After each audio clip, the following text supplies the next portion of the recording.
साथियों नमस्कार। आज हम पहुंच चुके हैं अलवर ज़िले की मुंडावर तहसील के गांव सानोली में। सानोली जो किसी नाम और परिचय का मोहताज नहीं है। सानोली जयपुर दिल्ली राष्ट्रीय राजमार्ग के बीच शाजापुर से दक्षिण की ओर 5 किलोमीटर के ऊपर स्थित है। और जैसा कि आप देख पा रहे हैं, हम सानोली के मुख्य द्वार पर पहुंच चुके हैं। सानोली जो बाबा परशुराम के मंदिर के नाम से भी यहाँ जाना जाता है। और बाबा परशुराम का जो मंदिर है, यहाँ पर न केवल तस्वीर के रूप में बल्कि यहाँ पर पहाड़ के रूप में पूजा जाता है। तो आइए आज आप मेरे साथ बने रहिए। मैं आज आपको दिखाता हूँ बाबा परशुराम का वह मंदिर जिसे पहाड़ के रूप में पूजा जाता है। राजस्थान राज्य का एकमात्र मंदिर है जिसमें पर्वत की पूजा की जाती है। जैसा कि आप देख पा रहे हैं, यहाँ पर ये जो शिलापिंड है ये अपने आप अवतरित हुआ है। ये बनाया हुआ नहीं यहाँ पर किसी ने लगाया है। इसका इतिहास मैं आपको बाद में बताऊंगा। जैसे देख पा रहे हो पीछे परशुराम जी की कितनी अच्छी यहाँ पर डिजाइन किया हुआ है। और यहाँ मेरे साथ मौजूद है मंदिर के पुजारी और गाँव के कुछ विशिष्ट लोग आए हैं जो मंदिर के बारे में ज़्यादा जानकारी देंगे। तो हम आइए मिलते हैं। सबसे पहले यहाँ मेरे साथ जुड़े हुए हैं शिक्षाविद सुभाष यादव, जिनको सुभाष सानोलिया के नाम से भी जानते हैं। तो मैं सबसे पहले सुभाष सानोलिया जी से मुखातिब होऊंगा और सुभाष सानोलिया जी मंदिर के बारे में और गाँव के बारे में संक्षिप्त जानकारी देंगे। गोविंद जी, सबसे पहले तो मैं इस पवित्र स्थली पर आपका बहुत बहुत यहाँ पर स्वागत करता हूँ और आपको धन्यवाद ज्ञापित करता हूँ कि आपने ये बहुत ही पवित्र मिशन चलाया हुआ है। और ये क्योंकि एक धार्मिक जगह है, बाबा परशुराम जी का एक बहुत ही प्राचीन करीब 400-500 साल पुराना ये मंदिर है। और इस तरह के मंदिर, जैसा कि आपको विदित होगा कि इस तरह के जो मंदिर है ये बहुत ही दुर्लभ है। बाबा परशुराम जी हमारे गांव के और आसपास के क्षेत्र के आराध्य देव रहे हैं। और ये जो शिलाखंड है, ये शिलाखंड नेचुरली ये अवतरित हुआ है। तो पीछे आप देखेंगे, पीछे पहाड़ है, पूरा अरावली पर्वत श्रृंखला है, तो ये अवतरित हुआ है। और इसने हमारे गांव की और आसपास के गांव की हमेशा इस तरह की किंवदंती है। जब भी चोर डकैत वगैरह आते थे तो यहाँ से एक आवाज पूरी मुक्त होकर के गांव तक पहुंचती थी और गांववासी सारे के सारे एकदम से अलर्ट हो जाते थे। तो इस तरह के संकटों से बाबा परशुराम जी ने बचाया है गांव को। और जहाँ तक इस बस्ती की बात है, ये बस्ती लगभग 400-450 वर्ष पुरानी है। और पूरे गांव की बाबा के प्रति बहुत ही अटूट आस्था है। यहाँ पर हर वर्ष मेला लगता है और दूर दराज से हरियाणा, MP, UP तक के पहलवान यहाँ पर आते हैं। और 21,000 रुपए का अंतिम कांवड़ा कई वर्षों से यहाँ पर होता आ रहा है। जहाँ तक बाबा की आस्था की बात है, हर द्वादशी को यहाँ पर पूजा अर्चना की जाती है। श्रद्धालु यहाँ पर आते हैं और जो भी गांव के निवासी, चाहे वो हिंदुस्तान के किसी भी कोने में रहते हैं, बाबा के प्रति इतनी ज्यादा आस्था है कि जब भी मेला बढ़ता है तो यहाँ पर निश्चित रूप से यहाँ पर अपनी हाजिरी देते हैं और यहाँ बाबा से आशीर्वाद प्राप्त करते हैं। आप राधेश्याम पंडित जी हैं और आप यहाँ मंदिर में पूजा अर्चना करते हैं। कई वर्षों से यहाँ पर पूजा अर्चना का काम आप ही संभालते हैं। ये बहुत ही पवित्र काम है। इनके पूर्वज भी लगभग 8 पीढ़ी पहले से ही जैसे पूजा अर्चना यहाँ मंदिर में किया करते थे। और सुबह शाम यहाँ पर आना, यहाँ पर अगरबत्ती, धूपबत्ती, जोत जलाना और आरती वगैरह करना, ये सारा का सारा काम राधेश्याम पंडित जी हैं। तो ये बातें सारा का सारा काम। ये मंदिर है, पास में अपने राधा कृष्ण जी का मंदिर है, इधर हनुमान जी महाराज जी का भी मंदिर है। तो सारा का सारा जो काम है ये पंडित जी देखते हैं। राधा कृष्ण जी के मंदिर के लिए और निमित्त कर रखे थे, लेकिन ये भी पूरे कैंपस का पूरा ध्यान रखते हैं। और बहुत ही इनका भी सहयोग रहा है इस मंदिर को आगे बढ़ाने में। इसकी पूजा अर्चना करके सब ग्रामवासियों के लिए, सबके लिए ये भगवान से एक तरह से मनोकामना ये करते हैं कि भाई गाँव में शांति रहे, खुशहाली रहे। उसके लिए इनका भी बड़ा योगदान रहता है पंडित जी का। यहाँ पर जो पवित्र स्त्री जहाँ पर हम और आप यहाँ विराजमान है। और यहाँ एक चीज और बताना भूल गया आपको, बाबा के जो ये शिलाखंड है, पवित्र शिलाखंड, इस पर चद्दर वो चढ़ाते हैं जो श्रद्धालु है। और चद्दर चढ़ा करके अपनी खुशहाली के लिए, अपनी कोई भी उनकी मनोकामना होती है उसकी पूर्ति के के लिए बाबा से आशीर्वाद लेते हैं। यहाँ पर जो नवजात जोड़े हैं वहाँ गठजोड़े की जात भी यहाँ लगती है, और जो बच्चे हैं बच्चों को भी यहाँ पर भोग दिलवाने के लिए नवजात और शिशु में यहाँ लेके आते हैं, और उनको भी आशीर्वाद स्वरूप बाबा के यहाँ भोग दिलवा करके ले जाते हैं। फागुन मास की द्वादशी पर मेला लगता है। गुरु जी आप बताएंगे कि यहाँ पर मेले में ऐसा क्या कुछ विशेष होता है कि जिसकी वजह से बाबा परशुराम मंदिर को याद किया जाता है? देखो, आस्था का केंद्र है, पूरे गांव की आस्था जुड़ी हुई है। हमारे गांव के जो लोग जहाँ भी रहते हैं, देश के किस कोने में रहते हैं, तो उस दिन यहाँ हाजिर होते हैं, और यहाँ पर सुबह से शाम तक अटूट भंडारा रहता है। एक अलग बात है कि यहाँ पर 1929 तक 2029 तक के भंडारे की घोषणा आज तक हो चुकी है, और लोग लाइन में लगे हैं। भंडारा करने का समय नहीं मिलता लोगों को। कहते बाद आपका इतने साल बाद नंबर आएगा। शाम को यहाँ 3-4 बजे बाद कुश्तियाँ होती हैं, और ऐतिहासिक कुश्तियाँ होती हैं। हरियाणा से, पंजाब से, राजस्थान के कोने कोने से पहलवान आते हैं, और अच्छी कुश्तियाँ यहाँ पर होती हैं। न केवल मेला, बाबा परशुराम के नाम से यहाँ पर फुटबॉल का टूर्नामेंट, बहुत बड़ा टूर्नामेंट होता है, जिसमें बाहर से दूर दूर तक की टीम आती है। वो दशहरे पर होता है। हमारे गांव की हर चीज़ बाबा परशुराम से जुड़ी हुई है। हम कोई भी पुण्य कार्य करते हैं, कोई धार्मिक कार्य करते हैं, तो बाबा को बीच में बाबा आउट होता है। ये आप देख लो, इसका बड़ा पौराणिक स्थान है। इसके थोड़ी दूर यहाँ पर तालाब है, जो कि राजाओं के समय से बना हुआ है। पानी का बहुत बड़ा साधन था, और जहाँ से थोड़ा ही दूर है, वहाँ से वो आपा जीत करें। तो पुरानी आबादी मैं आपको बता रहा था वो, और ये कम से कम 1 किलोमीटर लंबी आबादी, पहली पुरानी आबादी। अब जब से बाबा की पूजा करना गांव तो करता ही है, लेकिन जब बाबा की ख्याति लोगों ने सुनी, बाबा के से लोग जुड़े, तो आसपास के लोग, यहाँ तक कि हमारे रिश्तेदारों से जुड़े हुए लोग, क्योंकि आज जब आते हैं बाबा से मन्नतें मांगते हैं, तो मन्नतें पूरी होती है, तो लोग उसका प्रचार करते हैं, उनके अपने व्याख्यान करते हैं, बाबा को वहाँ मिला। तो बाबा की आस्था इतनी हो गई कि मेरे बाबा, इस बार कोरोना था, कोरोना काल में पाबंदी होते हुए हमने अखबार में कर दी मेला नहीं भरेगा, कुश्तियाँ नहीं होंगी, उसके बावजूद यहाँ पर जनता लाभ नहीं था।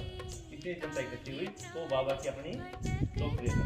और ये मजेदार बात है कि कोरोना से जहाँ पूरे विश्व में जनता मर रही है, एक भी आदमी बाबा की ये आप असीम अनुकंपा कह सकते हैं कि कोई यहाँ पर बहुत बड़ी बात है। नहीं हुआ। बहुत बड़ी बात ये बताना चाहूँगा कि जिस गाड़ी में पहले कोरोना पॉजिटिव मिले थे, वो ट्रांसपोर्ट की गाड़ी भी हमारे गांव की थी, और हमारे गांव के कंडक्टर ड्राइवर को कुछ नहीं हुआ।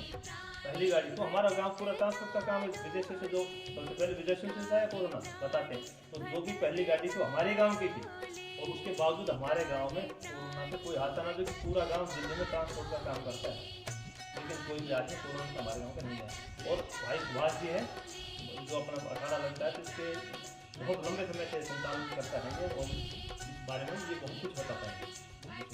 और साथ ही जितनी मुझे जानकारी है और जितना मैंने अध्ययन किया है, उसके आधार पर विश्व में सर्वाधिक पर्यटन के क्षेत्र में विदेशी मुद्रा अर्जित करने के मामले में भी सानोली गांव कहीं न कहीं अपने आप में बिल्कुल हमारे गांव के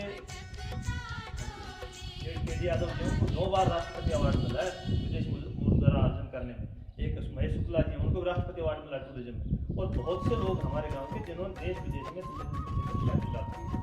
हजारीलाल जी थे, उसके बहुत लंबा थोड़ा ट्रांसपोर्ट का काम था विदेशों में। प्रहलाद जी थे, उनका विदेशों तक उनके कार्यालय थे। तो ट्रांसपोर्ट के क्षेत्र में तो सानोली का साइन नहीं होता। हमारे गांव के इस क्षेत्र में जो भी चलेगा ऐसे फल नहीं होते लोग। ये बाबा परशुराम की कृपा मानते हैं कि हमारे गांव पर सबसे बड़ी कृपा बाबा परशुराम की, और इसी कारण आज हमारा गांव जो चौमुखी। जैसा कि आप देख पा रहे हैं कि आज हम अरावली पर्वतमाला की तलहटी में बाबा परशुराम मंदिर के परिसर में खड़े हुए हैं। बाबा परशुराम जो पूरे जग में जिनका डंका बजता है, आज उनकी तपोस्थली, या हम ये कह सकते हैं कि यहाँ उनके सानिध्य में, उनके आशीर्वाद से आज हम यहाँ पर खड़े हुए हैं। और यहाँ पर न केवल सानोली गांव बल्कि आसपास के गांव के लोगों की यहाँ पर मान्यता है, जो बड़ी दूर दराज से यहाँ आके बाबा के दर पर अपनी हाजिरी लगाते हैं। मेरे साथ सुभाष सानोलिया जी शिक्षाविद हैं पेशे से। गुरुजी, आप मंदिर के बारे में और मंदिर से जुड़े लोगों की आस्था और बाबा परशुराम के बारे में जानकारी दीजिए। अभी आपको बहुत सारी चीजें मंदिर के बारे में बताई भी जा चुकी हैं, और मैं बहुत ही प्रखर होकर के ये बात बताना चाहूँगा आपको कि बाबा का इतना बड़ा आशीर्वाद हमारे गांव पे है कि जैसा भाई कृष्ण जी बता रहे थे, कोरोना काल था तो पूरा गांव चिंता में डूबा हुआ था कि पूरे गांव का जो रहना सहना है दिल्ली में है और दिल्ली में टूरिस्ट का, ट्रांसपोर्ट का, ये सारा काम हमारे गांव का बहुत बड़े पैमाने पर है। वहाँ से गांव के लोग आ रहे थे, जा रहे थे, लेकिन मैं शुक्रिया अदा करना चाहूँगा बाबा परशुराम जी की इतनी कृपा रही, इतनी अनुकंपा रही कि कितने भी सैंपल लिए गए उनमें एक आध को छोड़ करके कोई पॉजिटिव नहीं आया। एक आध कोई पॉजिटिव आ भी गया तो घर में रह करके ही एक सामान्य सी टैबलेट के हिसाब से ही इनका ट्रीटमेंट हो गया, कहीं भी जाने की जरूरत नहीं पड़ी, एडमिट होने की जरूरत नहीं पड़ी। दूसरा, ये जो पीछे अपने को पहाड़ दिखाई दे रहा है अरावली पर्वत श्रृंखला, ये नीमराना जो स्टेट था, ये नीमराना स्टेट के अंडर में रहा है। यहाँ के राजा, यहाँ की महारानी जी यहाँ आते थे, ये शिकार गाह थी, यहाँ शिकार खेलते थे। अब तो ये छितरा गया, जंगल कट गया, पहले बहुत गहरा जंगल था यहाँ पर और ये बहुत अच्छा पर्यटन का स्थल रहा है हमारे गांव का, क्योंकि टूरिस्ट का काम है। यहाँ पर फॉरेनर आते हैं, उनको बहुत अच्छा सा लगता है यहाँ पर। वहाँ की जो भागम भाग की जीवन शैली है उससे उलट यहाँ पर जो गांव में आते हैं तो पूरा का पूरा परिवेश से नेचुरल ये जगह है। और यहाँ आकर के अब हमारे गांव के काफी लोग लेके आते थे तो ऊंट पर बैठा करके लाते थे, उनको सजा करके उनको ऊंट गाड़ियों में बैठा करके लाते थे तो उनको बहुत अच्छा लगता था। उनके साथ हमारे काफी साथी जैसे बातें करते तो उनको समझाने का पूरा प्रयास करते थे, तो ये बहुत अच्छा अनुभव हम सभी का रहा है। और बाबा के दरबार में आप हैं, दीपक जी हैं, तो हमें तो इतना अच्छा लग रहा है कि बाबा की कृपा सब पर बनी रहे और सब उत्तरोत्तर विकास करते रहे, सुख शांति उनके परिवार में रहे, सब पर बाबा की अनुकंपा बनी रहे। और इस तरह का जो आपने जो अभियान चलाया हुआ है, मैं आपको ये बताना चाहूंगा कि बाबा परशुराम जी के रेयर मंदिर है और हमारे गांव का जो मंदिर है ना, इस मंदिर की आस्था बहुत दूर दूर तक है। और क्योंकि बाबा परशुराम जी बताते हैं कि ब्राह्मण वंश में जन्म लिया था उन्होंने, श्री कृष्ण जी है, उन्होंने यादव वंश में जन्म लिया था। देवता है, भगवान है, किसी एक जाति के, किसी एक वंश के नहीं होते हैं। और बाबा परशुराम की जो पूजा अर्चना है नए ब्राह्मणों से ज्यादा और जो जाति बिरादरी है, क्योंकि हमारा गांव अहीरों का है, बगल में जाट भरोड़ गांव है, जाटों का है, और आसपास अहीरों के, जाटों के, गुजरों के जो भी गांव है, सभी लोगों की इतनी ही अटूट आस्था है। और भगवान कभी किसी जाति का होता नहीं है। और बाबा के नाम से ही चाहे कोई नई गाड़ी लेता है, चाहे कोई और मनौती मांगता है, किसी की जॉब लगती है, तो बाबा के नाम से ही इतनी ज्यादा उनको फलीभूत होता है। कोई भी, जैसे भाई बता रहे थे कृष्ण जी, कोई भी गाड़ी लेते हैं तो सबसे पहले यहाँ पर धूप खिला के ले जाते हैं, साथिया वगैरह जैसे जो भी यहाँ पर पुजारी होते हैं, साथिया उसके लगाते हैं, पूजा अर्चना करते हैं। तो वो गाड़ियाँ, और हमारे गांव में सबसे पहले स्टार्टिंग में एक दो आदमी गए थे, एक आध गाड़ी भी, कितना बड़ा टूरिस्ट का ट्रांसपोर्ट का हब हो गया हमारा गांव। पूरे गांव में मेरे ख्याल से दिल्ली का एक बहुत बड़ा जो गाड़ियों का हिस्सा है वो हमारे गांव के हिस्से में आता है। तो ये सब बाबा की कृपा रही है और आगे भी रहेगी। अब ये चूंकि एक विषम दौर चल रहा है, ये कोरोना काल चल रहा है, ये न केवल यहाँ पर हमारे गाँव में बल्कि पूरे प्रदेश में, पूरे देश में, विदेशों तक ये है, इसकी ये महामारी है। लेकिन उसके बावजूद भी इस तरह की कोई कैजुअलिटी नहीं होती है। तो हम तो ये मानते हैं कि कहीं ना कहीं वो सत्ता है, सरकार है, वो हमारी रक्षा कर रही है, हमारा बचाव कर रही है, हमारे ऊपर उसकी अनुकंपा है, कृपा है, और वो कृपा हमेशा बनी रहे। और गुरुजी, मैं रोकना चाहूँगा, जैसा कि आज़ादी के आज इतने साल बाद भी हम गाए बगाए समाचार पत्रों में, न्यूज़ चैनल पे देखते रहते हैं कि आज भी लोगों के साथ छुआछूत की जाती है।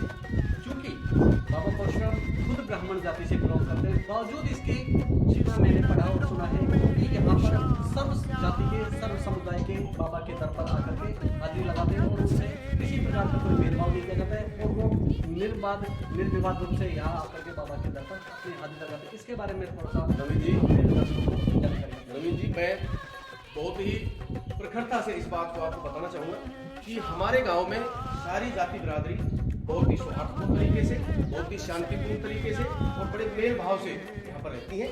जहाँ तक मंदिर की बात है, मंदिर में तो कोई किसी भी जाति का हो, कोई छुआछूत नाम की कोई चीज़ नहीं, सभी सीधे आते हैं और सीधे यहाँ दर्शन करते हैं, प्रार्थना करते हैं। ऐसा नहीं होता है कि किसी एक जाति विशेष का कोई आधिपत्य हो और दूसरी जो जाति है उसको अंदर नहीं आने दिया जाए, उनसे इस तरह का व्यवहार किया जाए। भगवान का दर है, यहाँ पर सभी जाति बिरादरी के सभी धर्मों के लोग भी यहाँ पर आते हैं और पूरे खुले मन से यहाँ पर पूजा अर्चना करते हैं। कोई किसी तरह का भेदभाव किसी का नहीं है। बताओ मैं इतनी आस्था से बाबा की कमा बिना रहना जो जैसे हर महीने और बाबा पे साल में एक बार मेड़ो भरे बारिश को और धूमधाम से मतलब मानता से। बताओ माँ। हमारी बहुत लगन से बाबा का आने की और हम बहुत खुश हैं बाबा से और बारिश ने बाबा को मेड़ो भरे से साल में एक बार और हम बहुत खुशी से आना से बाबा का हमारी बहुत ज्यादा लगन से बाबा से। बोलो माँ। हर महीने जो से बाबा की गठ जोड़ो जड़ू लो बाबा को ऐसे मारे तो बाबा की इतनी मेहर से इतनी कितने भी कोई मारा काम करे से बाबू अच्छा अच्छा बहुत बढ़िया काम करे बाबा बाबा खुश खुश को बने रखे आप बोलो। बाबा की ममता से हम तो बाबा का सब पैसा और बाबा का आशीर्वाद बाबू और बाबा के जात जड़ूला भी लगे से और बाबा के हमारा कार्य सुधारे बाबा के किस चीज का भोग लगाया जाए? भोग लगाया जाए बाबा का दूध को और भैंस ब्याही तो बाबा का शादी रात तो बाबा का बाबा का सब कुछ बाबा पे है सब बाबा ही करे बाबा गायन सब